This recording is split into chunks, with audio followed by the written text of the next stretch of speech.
A partir de agora, na Alternativa, Falando Nisso, o podcast da 102. Um bate-papo descontraído sobre os mais diversos assuntos. Acompanhe! Olá, você que está acompanhando a Alternativa 102, você que acompanha a gente também nas redes sociais, está no ar mais um Falando Nisso, podcast da Alternativa, onde toda semana, na quinta-feira ao meio-dia, a gente recebe alguém para trocar uma ideia, bater um papo. Nossa ideia nem é quase que entrevista, Frei, é bater um papo aqui, trocar uma conversa. Deixa eu só agradecer aqui o pessoal da Cortinari, que são parceiros da gente aqui nesse quadro, e também o pessoal do Avelino Braganholo S.A., que também estão patrocinando aqui o nosso podcast Falando Nisso. Obrigado, Cortinari. Obrigado aí também ao Avelino Braganholo S.A. pela parceria com a gente aí. E hoje com o Frei Genildo. Tudo bem, Frei? Muito bem, Rodrigo. É um prazer estar aqui com vocês. E eu digo que é uma alegria mais ainda poder assim compartilhar um pouco dos nossos desafios aqui com a Alternativa e poder assim divulgar um pouco os nossos trabalhos, a nossa missão e o Evangelho. Esse programa ele vai pro ar dia 8, né, que é o dia do pároco, a gente estava vendo lá. Então, essa é a sua função aqui em Faxinal hoje? Isso mesmo, é a minha função. Estou aqui, né, em Faxinal como pároco e é uma responsabilidade muito grande, Rodrigo, porque é um trabalho que exige muita doação, muita dedicação. E eu digo para você, eu gosto disso, sabe? Eu gosto daquilo que eu estou fazendo e faço aquilo que eu gosto. Então, por um lado, né, a gente às vezes perde umas horas de sono, coisa assim, mas é muito bom. Qual que é a principal atividade do pároco, assim, já entrando nesse assunto? Seria o administrativo da igreja aqui no município, o atendimento à população? Qual é a função? Olha, é tudo isso e mais um pouco. Eu digo assim, a gente tem que acompanhar toda a parte administrativa, eu tenho que acompanhar toda a organização das pastorais, formação de liderança, celebrações em todas as comunidades, visitar os doentes, ajudar, sempre faço o possível de estar junto, né, nos momentos, porque tem momentos difíceis, por exemplo, nos enterros, nos velórios, eu quero sempre estar presente, porque são momentos importantes na vida da família, e assim por diante, né? Tenho mais de quase 30 comunidades aqui no município inteiro, e eu tento visitá-las uma vez por mês, sagradamente celebrar, não só as comunidades, mas também as famílias, quando possível. E consegue dar conta de tudo isso? É muita coisa para fazer, né? É um trabalho muito desafiador. Sozinho é difícil. É difícil. Por causa que, além disso, eu tenho atendimento pessoal. Sim. E a gente não percebe que num lugar tão bonito, um lugar assim como aqui em Faxinal, tem gente que procura, porque em todas as famílias tem problemas. Isso você sabe, Rodrigo, sim, que não existe família sem problemas. E pessoas também, né, envolvidas com outras coisas que não são muito assim aconselháveis. Então eles vêm conversar com a gente, vêm trocar umas ideias, vêm pedir uma bênção, vêm ir lá para ir para a casa deles, visitar os velhinhos ali que não podem mais vir para a missa, mas eles querem que a gente vá lá, eles querem me conhecer, e querem fazer uma montoeira de perguntas, né? E assim a gente vai passando o dia. Às vezes começa às 5:30 da manhã, 10 horas da noite e ainda estou fora de casa. Ainda está na lida. Ainda estou fora de casa. Aí, isso acontece em cada município que vocês vão? No caso do Frei, do padre, que vai no município, trabalha um pouco, vai para outro e vai e volta. Todo município tem esse trabalho assim? Todo município tem trabalho, mas depende justamente de quem está na frente. Por exemplo, do pároco. Ele pode delimitar o trabalho, né? Talvez dizer que certas atividades ele deixa fora do programa dele, mas em si a missão tem todos esses desafios, Rodrigo. E sem contar, né, que muitas reuniões em nível de diocese que às vezes tira 3 dias, 2 dias, e ali você tem que tentar ajeitar os horários para poder atender o povo aqui. Sim. Agora eu ia fazer uma pergunta para ti, mas já respondeu na conversa. Eu ia fazer a pergunta seguinte: por que o padre, o frei, o religioso não casa, mas não tem tempo, né? Vai fazer como, né? Boa pergunta. Não tem tempo, né? Olha, Rodrigo, eu digo assim, eu fiz a opção na minha vida de viver assim, como franciscano. Agora, eu não sou contra que dizer que os padres não pudessem casar. Mas eu creio que se o padre casar, a mulher dele teria que ir junto para o altar. Entendi. E eu acho seria muito bonito, né? Então dizer, acolher, por exemplo, essa proposta, mas ter presente que a mulher faz parte, estar junto no altar na celebração. Mas como vemos hoje em dia, né, as mulheres parece que escondem embaixo da mesa ou embaixo do tapete. Tem igrejas que têm digo assim, essa opção de casar. Não as católicas. Mas eu acharia bonito que fosse junto pro altar, né? Sim. Ficaria tão bonito, né? Isso é uma tradição que já vem de tanto tempo, e será que não vai chegar um dia que o Papa vai dizer assim, não, tá liberado, pode ir? Ou será que isso não vai acontecer? Eu creio que tem muita dificuldade, Rodrigo, não tanto talvez para a questão do Papa, como o povo não está preparado. Entendeu? Tem um outro lado, porque tem muita gente ali que eles não admitem. E isso não basta dizer o Papa dizer podem casar. Né? Aí o povo não está preparado para isso. Entendi. Então é uma discussão que não depende de uma pessoa só. Não depende. Por mais que seja o líder supremo de tudo lá. Interessante isso.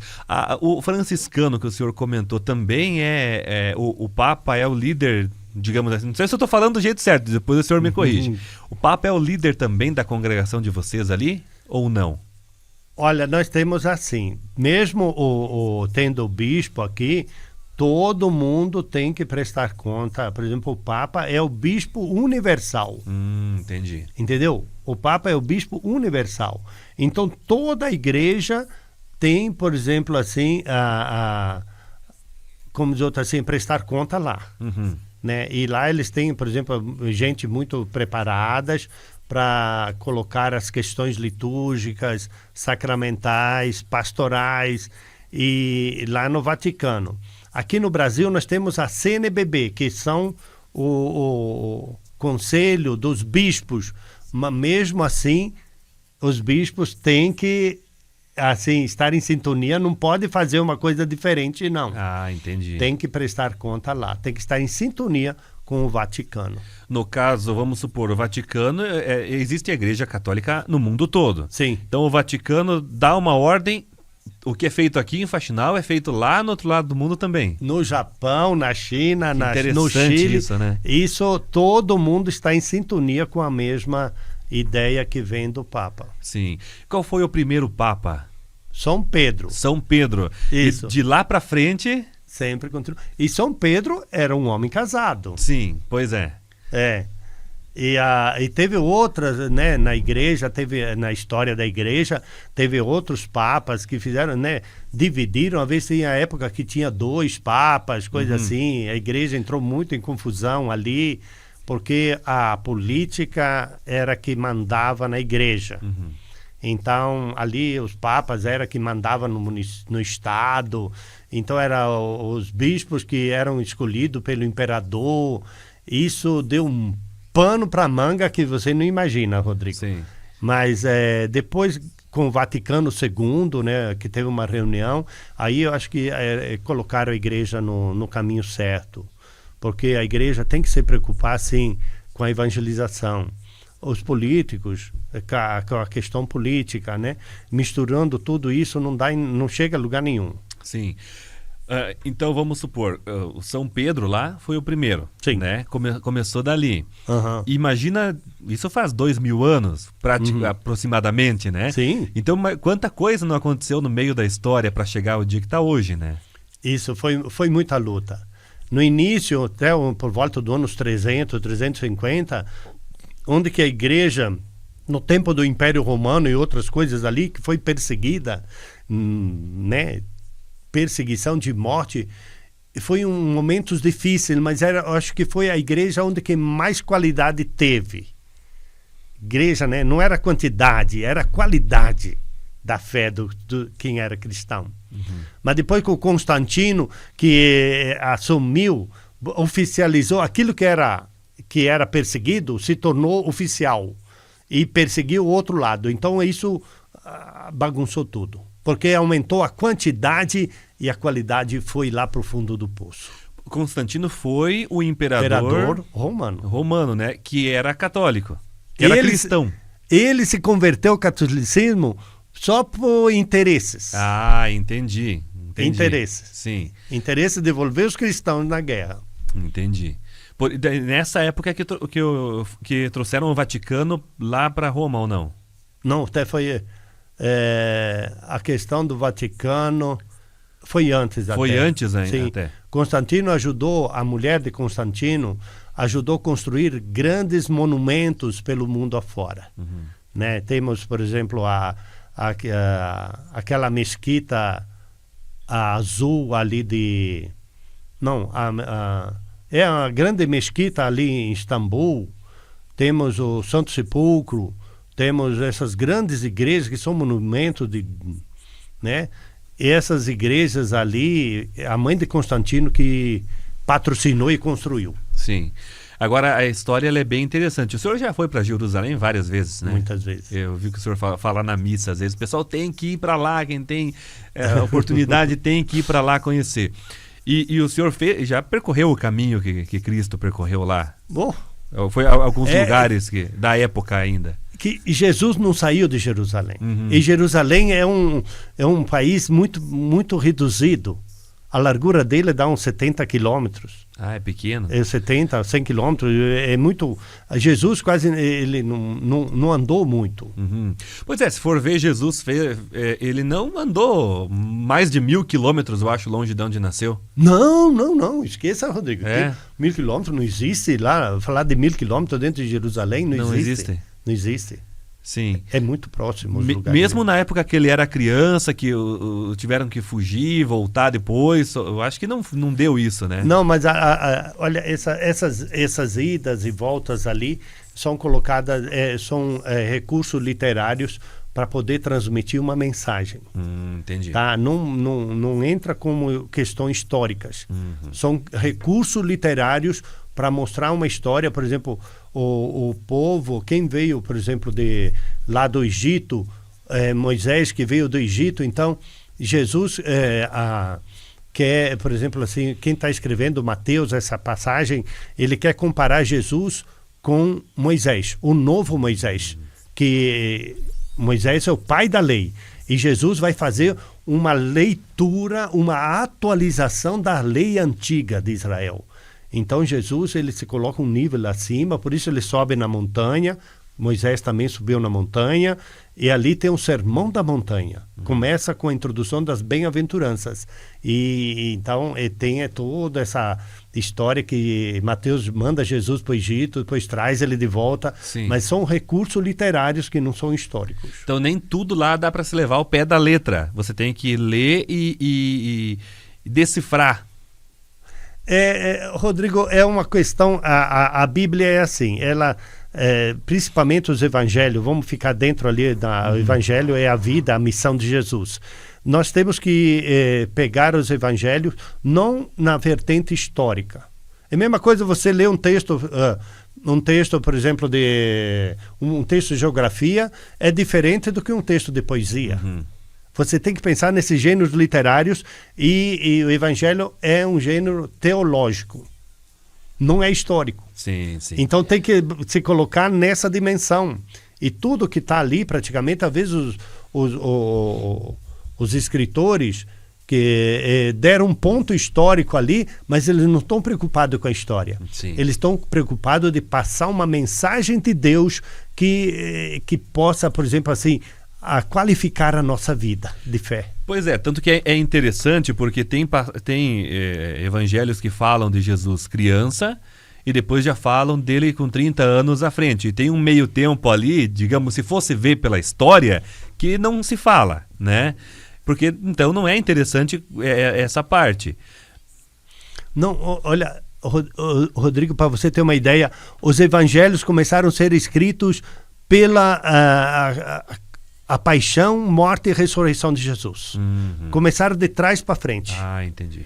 E ali, por exemplo, Lucas, ele teve uma grande inspiração de tentar colocar desde o nascimento. Mas não significa, né, que aquilo lá é fato histórico. Sim. Aquilo lá é uma questão teológica. Sim. Então, a questão teológica, ela transcende o histórico, o geográfico, que está ali no texto. E ela transcende tanto, então, a ponto até, por exemplo, Frei, de nenhum lugar na Bíblia descrever como era Jesus, né? Olha, tem alguns escritores que escreveram, tem textos bons, Jesus histórico. Jesus histórico. O Jesus humano, o homem. Sim. Né? Que é uma coisa, Jesus, o humano ali, como judeu, dentro da cultura, dentro da família judaica, dentro dos trabalhos da época, na sua religião, nas questões políticas, econômicas, sociais. Ali você encontra, assim, muitas ideias que, às vezes, você não encontra nos evangelhos. É diferente. Sim. Sim. Pode ter certeza que são duas leituras, são leituras diferentes. Uma mostrando uma questão histórica e outra é a teológica. A teológica sempre aponta para Deus. Não tem como pegar outra coisa assim. Até os milagres. Por exemplo, né, fala lá, transformar água em vinho, que todo mundo gosta do vinho aqui. Sim. Né? Sim. A questão da transformar água em vinho. Mas tem que pensar que São João, ele usa já uma linguagem simbólica. Né? O símbolo. Sim. Não é uma questão assim, concreta. O símbolo, ele te coloca, por exemplo, assim, um vinho, a cor do vinho, é o símbolo do amor. Já começa por ali, ó. Né? Festa de casamento. O casamento é visto, por exemplo, o casamento de Deus com a humanidade.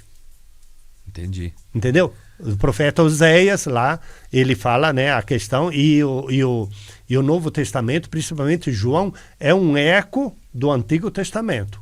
Então ele pega e recoloca ali. Não significa que Jesus transformou água mesmo em vinho.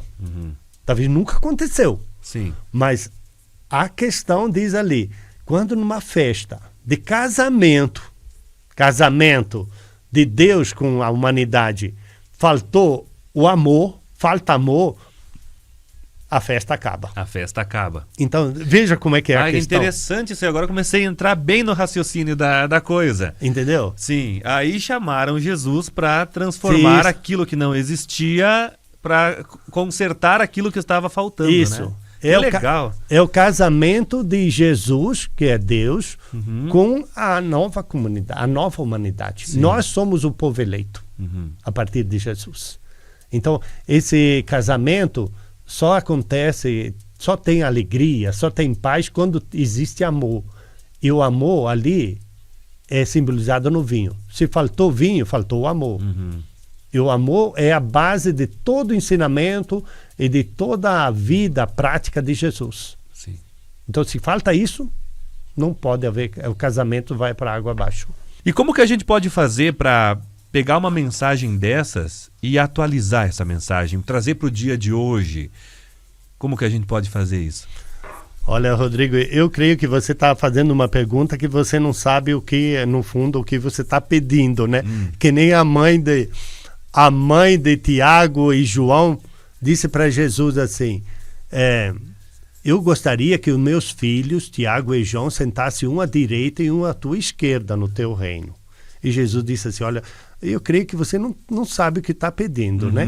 Eu acho que poderia te dar essa resposta, mas eu vou tentar, Rodrigo. É uma coisa muito ampla, pelo que eu entendi.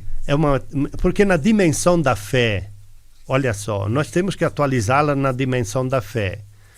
Né? Quando a gente, eu digo assim, eu tenho aqui um compromisso como pároco aqui de justamente alimentar a esperança, a fé, o amor deste povo de Faxinal, na dimensão de Deus. E isso você não encontra em loja nenhuma para comprar, ninguém vai te vender isso. Ou você tem ou não tem. Sim. E atualizar uma mensagem do tamanho daquela que Jesus nos deixou, eu digo, nós temos que entrar na dimensão do amor. Mas um amor, doação, serviço, né? Gratuitamente um para o outro. A mensagem de Jesus, ela tem que ter essa direção. Para aqueles que acreditam, por exemplo, no amor, na verdade, na honestidade, na justiça, na paz. Esses caminhos que nos levam para Deus, eu digo, ali você encontra toda uma base para você pôr em prática esses valores na tua vida a partir de Jesus. Que a primeira coisa, eu creio que nós temos que pedir sempre que Deus nos dê muita fé. Coragem. Coragem, porque hoje em dia tem muitos que parece que tem medo de ser honesto, tem medo de defender a verdade, de defender a vida. E a mensagem de Jesus tem essa direção. Então, para atualizar essa mensagem de Jesus, nós temos que entrar nesses campos ali. Nesses campos. Né? Esses valores. Porque são esses valores que Jesus defendeu. Né? Defender a vida, defender a justiça, a verdade. Né? A ponto que ele diz assim, buscai sempre o reino de Deus e a sua justiça, que o resto vos será dado por acréscimo. Mas Deus, onde que Deus reina? Quando é que Deus reina? Deus não reina onde que tem fome de comida. Deus não reina onde que tem violência, de morte, exploração, corrupção. Aí não é o reino de Deus. Deus reina onde existe paz, onde existe verdade, onde existe amor, onde existe respeito. Então, seja na tua família, seja na tua comunidade ou na tua sociedade, se você quiser que Deus esteja presente, é viver isso que Jesus nos ensinou. Isso acho que é atualizar a mensagem de Deus. Sabe? Porque Deus não... Onde que falta isso, onde que existe ódio, corrupção, essas coisas todas, é sinal que Deus está longe disso aí. A gente poderia definir a fé como acreditar? Sim, sim, é acreditar. Mas um acreditar, Rodrigo, não acreditar e ficar com as mãos no bolso ou braços cruzados. Eu acredito e... Eu acredito e pronto, da boca para fora. Sim. Quando você acredita, você põe a mão na massa. Entendeu? Você põe a mão na massa. Santiago, ele diz assim, a fé sem obras é morta. Então, acreditar é você, né, se colocar a serviço, entrar no campo e começar a jogar. Sim. A partir das regras do Evangelho. Faz tempo que o senhor não vai mais para o exterior, lá para a região? Eu estive o ano passado. Foi ano passado. E como que foi essa última experiência? Olha, o ano passado a viagem era poucos dias, mas eu estive em Jerusalém 10 dias e 4 dias na Itália, onde que visitei Assis e depois Roma, aí viemos para casa. Mas é uma viagem assim, não digo relâmpago. Sim. Porque a nossa dificuldade é sair do Brasil. A maior dificuldade é você pegar o voo daqui e chegar no outro lado. Por quê? Eu acho que aqui é onde que o custo é maior. Ah, sim. Entendeu? Mesmo se programando com antecedência, sim, ainda é alto, né? É alto. Então é na faixa assim, de quem vai daqui para Terra Santa, Itália, por exemplo, na Terra Santa funciona em dólares e já na Itália em euros. Depende do lugar, é na faixa assim, nunca menos de R$ 1.500 por dia. né, com hotel, café da manhã e janta. Então, e todo o transporte, né, um pacote, né, menos de 1.500 por dia é um pouco complicado achar esses preços. Mas é tão gostoso, eu já faço quase já com os olhos fechados, porque eu trabalhei muitos anos em umas empresas como guia turística internacional. Então eu me exercitava muito nas línguas, né? Porque eu tenho que saber. Assim, eu pedindo agora... seu Frei ia, o Frei era guia lá, então já explica tudo, né? Já foi alguma vez para lá, agora é guia lá, né? Então já foi bastante para lá. Frei, quando o senhor chegou em Faxinal dos Guedes, qual foi a primeira impressão que o senhor teve, assim, as primeiras impressões aqui? Olha, Rodrigo, eu acho que não podia ter impressão melhor do que isso aqui. Eu andei pela cidade, para cá e para lá, antes de mais nada. Você visita a praça, começa por ali. Sim. Visita a praça da cidade e olha as ruas como é que estão. Quando que a praça, eu via lá em Lages, é lotada de mendigos e gente desempregada. Todo dia é um formigueiro. Eu cheguei aqui, a praça vazia. Um lugar onde que eu acho que tem respeito. Eu quase nunca não via varredores de rua e aquelas ruas limpas aqui, que você pode deitar no chão, que não tem problema, não suja quase, né? Então logo pelos sinais, eu fiz a leitura que aqui é um povo caprichoso, um povo de respeito, um povo acolhedor. A primeira celebração, eu já vi aquela igreja lotada e, né, tudo gente simples, trabalhadores. Então, eu teve uma impressão muito boa. Sim. Antes de eu fazer a outra pergunta aqui pra gente ir indo pro lado do finalmente, mas antes de eu fazer a outra pergunta, é interessante quando eu vi o senhor caminhando na rua, não sei o nome da roupa que o senhor usa lá, aquela marrom. É o hábito franciscano. Essa dali era legal porque chamava muita atenção, porque a gente não está acostumado a ver no dia a dia. Então quando eu via de longe o Frei indo lá. Um dia eu vi o senhor atravessando a rua, igual o Frei ali, trajadinho, é legal. Um dia o senhor apareceu aqui também. É. Geralmente é a minha roupa que, quando eu entrei na ordem franciscana, a gente recebe essa roupa. É a minha veste de missão. Legal. Sim. E na celebração da missa usa essa ou usa a batina? Olha, eu posso usar tanto essa quanto outra. Só que às vezes tem gente que não é acostumada com esse tipo de roupa, então eu prefiro usar aquela que o povo já é, assim, tradicionalmente, né? Sim. A batina de celebração, eu uso tranquilo, assim, né? Essa aí eu coloco sobre ela a estola e posso celebrar com hábito também. Ah, sim.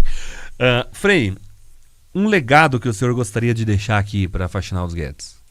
Um legado. Eu creio que o que eu poderia falar para todo mundo aqui de Faxinal dos Guedes é um sonho, mas também, ao mesmo tempo, uma luta muito grande comigo e com o povo. É a questão da união, sabia? Eu acho desde da família, desde a nossa sociedade, seja na religião, na política, em todo lugar. Porque a união faz a força. Um povo dividido é um povo fraco. É um povo fraco. E eu senti, logo que cheguei aqui, assim, ouvi, né, muitos discursos sobre, né, essas questões, muitas divisões aqui. Um lugar tão lindo, tão pequeno, não merece isso. Faxinal não merece isso. Com toda sinceridade. Eu falo não só para você, Rodrigo, mas para qualquer um. O mesmo foi a primeira coisa que o prefeito me perguntou, quase foi isso. Eu disse, prefeito, olha, eu fui lá visitá-lo, eu digo assim, olha, se você me pedir qual seria a minha missão aqui, eu te digo assim, seria a missão de tentar manter unido o povo. Porque quem divide o povo não é Deus. Como que tem uma frase que fala assim, um reino dividido já é um reino derrotado, não tem uma coisa nesse sentido? Mas faz sentido, né? Faz sentido, Rodrigo.